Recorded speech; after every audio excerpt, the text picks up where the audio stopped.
You are selfish, my mother said, loud enough that the silverware jumped. My father slammed his palm on the table, and my sister Sophie grinned like she had been waiting for the fight. I drove 4 hours for Sunday dinner because I still believed effort could fix a family. My family treated effort like a donation jar. My name is Elena Park. I am 28.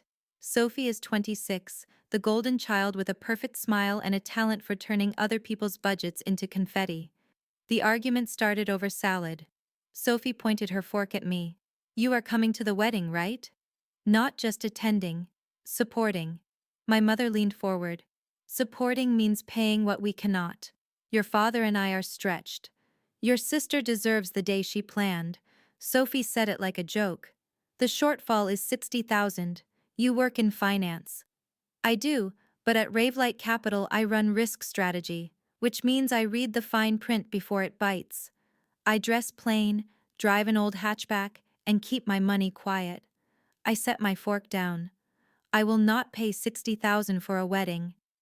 The room froze. Then my mother snapped. You can. You just do not want to.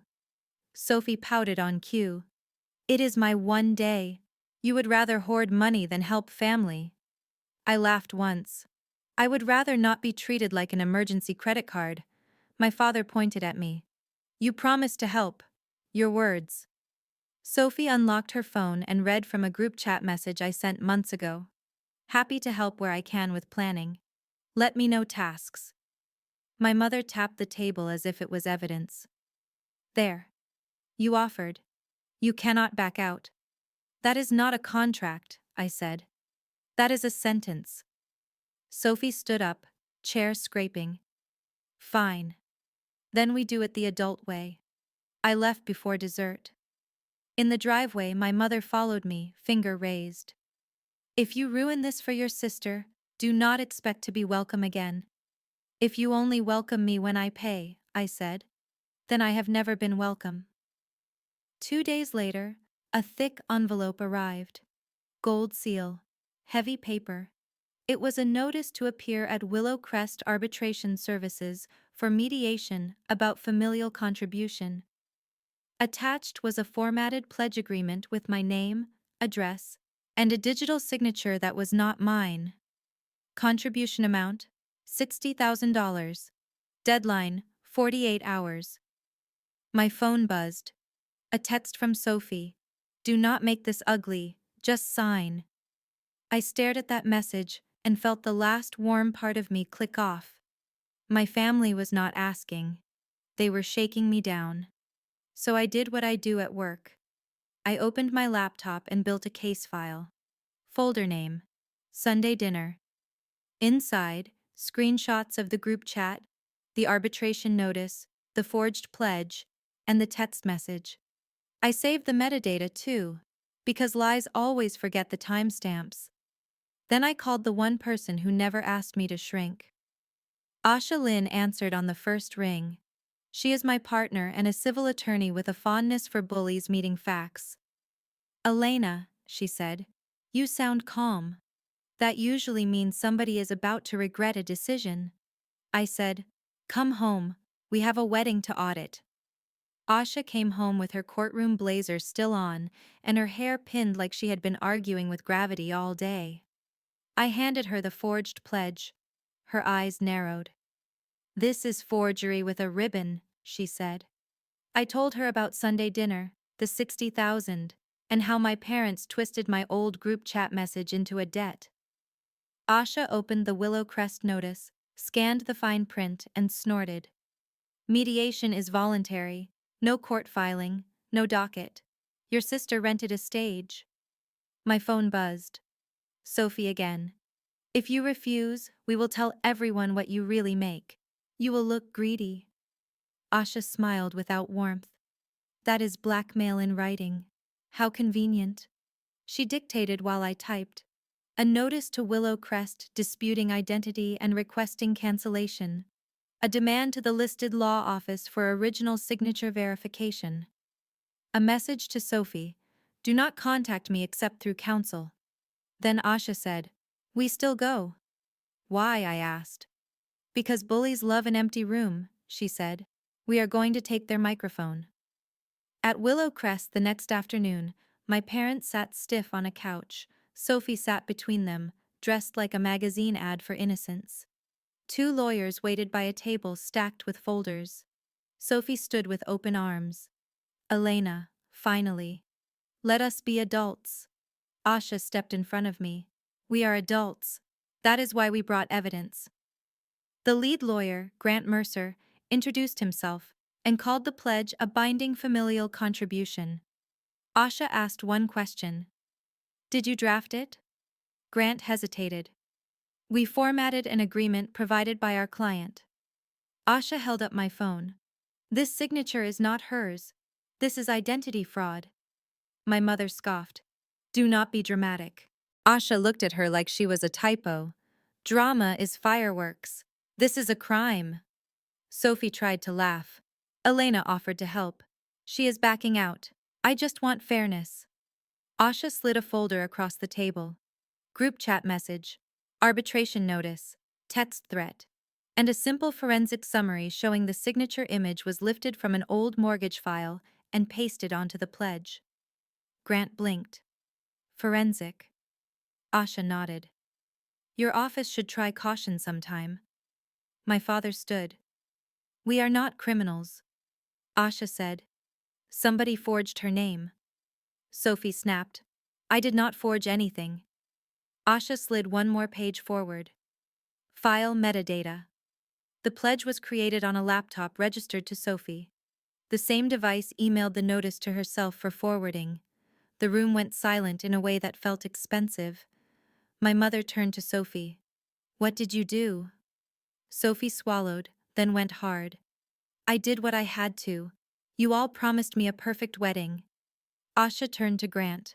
If you continue, we report this to the state bar and the district attorney. If you stop now, you withdraw and preserve records. Grant looked like he had just discovered consequences. He nodded once.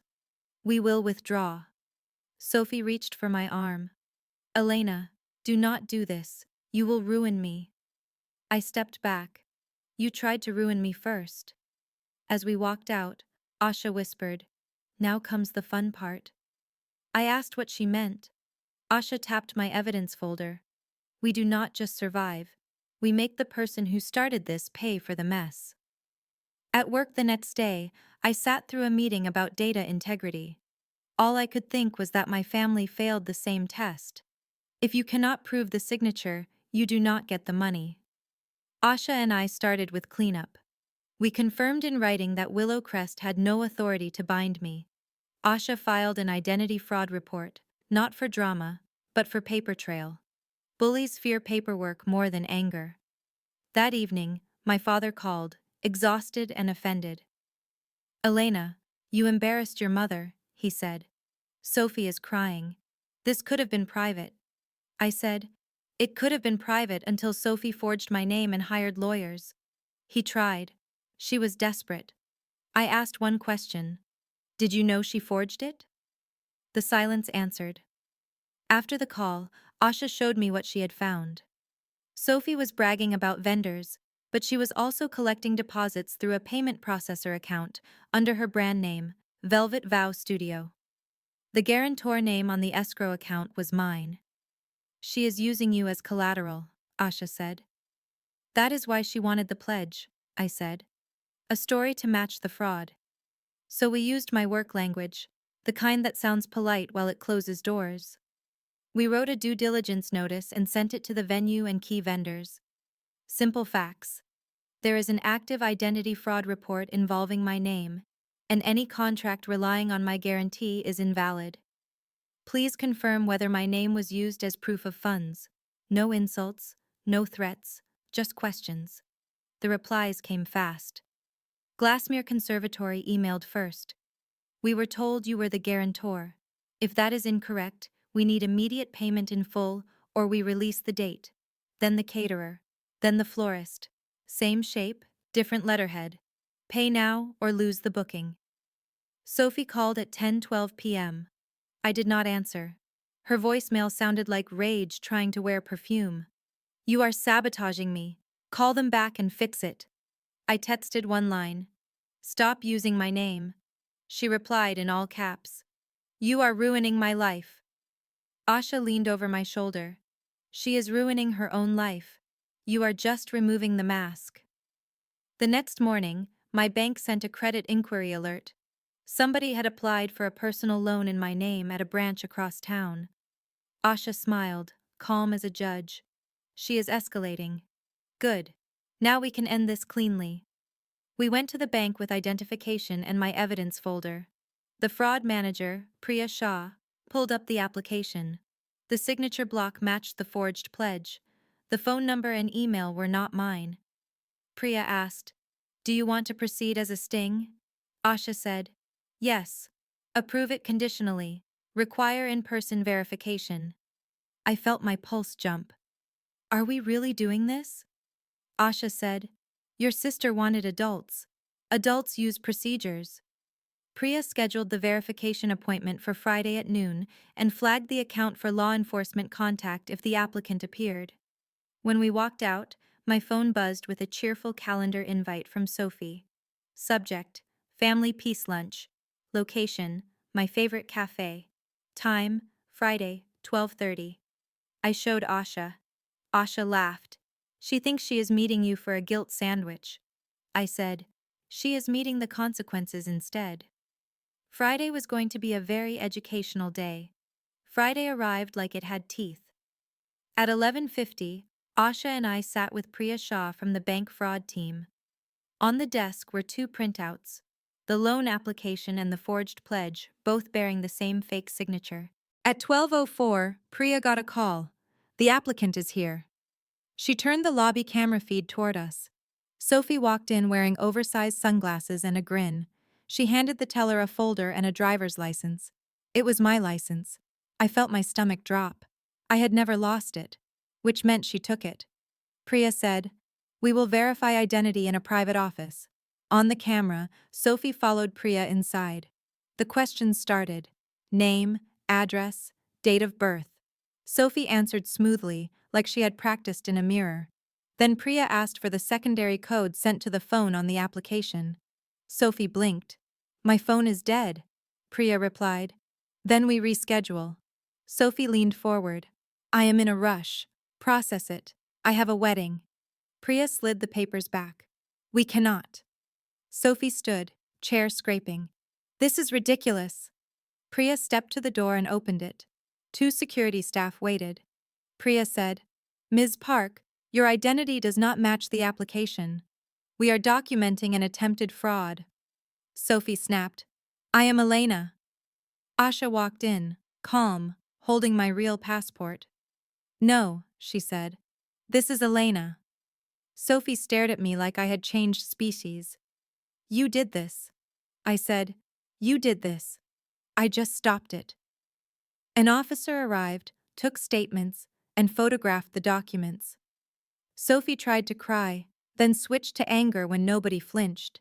She was escorted out, jaw tight, still muttering threats. In the lobby, my mother was waiting, ready for the family peace lunch Sophie had invited me to. She lunged toward me. How could you? She hissed. She is your sister. Asha answered. And Elena is your daughter. My mother froze, as if daughter was a new word. At 12:30, Asha and I went to the cafe anyway. We took the window table and ordered coffee like normal people with abnormal families. My father arrived first, face gray. He sat down without greeting. What happened? He asked. I slid my folder across the table. Forged pledge. Vendor notices. Escrow account using my name. Loan application using my license. He turned pages slowly, as if he could undo them by reading softer. My mother arrived next, furious. You set her up, she said. I said, I set up verification. Your daughter walked into it with my license. My father whispered, Where did she get it? Asha said, That is for the police report. My mother tried a different angle. She has wedding stress. I leaned in.